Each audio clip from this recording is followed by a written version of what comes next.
Hi everyone, ఈరోజు మా పిల్లల లంచ్ బాక్స్లో కట్ చేసి అయితే చిక్కుడుకాయ కర్రీ అయితే చేశానండి. ఎప్పుడు కర్రీ లాగా చేస్తాను, ఈ రోజు అయితే ఫ్రై లాగా చేశాను. కొంచెం పొడి పొడిగా, గింజలు మాత్రం చాలా ఎక్కువగా ఉన్నాయి.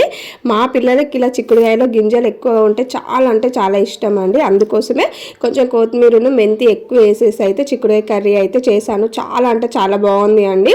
ఇలా ఒకసారి ట్రై చేయండి. మా పిల్లలకు మాత్రం బాక్స్ మొత్తం కంప్లీట్ చేసుకొని వచ్చేసారు.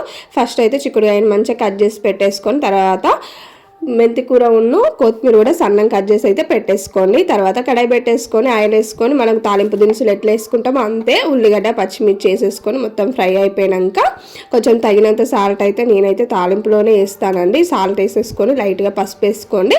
ఇవంతా ఫ్రై అయిపోయాక మనం మెంతి కొత్తిమీర కట్ చేసి పెట్టేసుకొని ఇవి ఎంత మంచిగా కట్ చేసుకుంటే అంత టేస్ట్ అండ్ మంచిగా ఫ్రై అయిపోతాయండి. మంచిగా కట్ చేసుకొని సిమ్లో పెట్టేసుకొని అయితే కలుపుకొని ఒక 2 నుండి 5 మినిట్స్ వరకు అయితే ఫ్రై చేసేసుకోండి. ఇవంతా ఫ్రై అయిపోయాక మనం చిక్కుడుకాయ కడిగి పక్కకు పెట్టేసుకున్నాం కదా, ఆ చిక్కుడుకాయని కూడా ఇందులో వేసేసుకొని మొత్తం తాలింపులోకి కలిసేలాగానైతే కలిపేసుకోండి. ఎంత కలుపుకుంటే అంత బాగా అన్నీ ఈక్వల్గా ఫ్రై అయిపోతాయండి. లేదు అని అంటే అక్కడక్కడే ఉండిపోతాయి.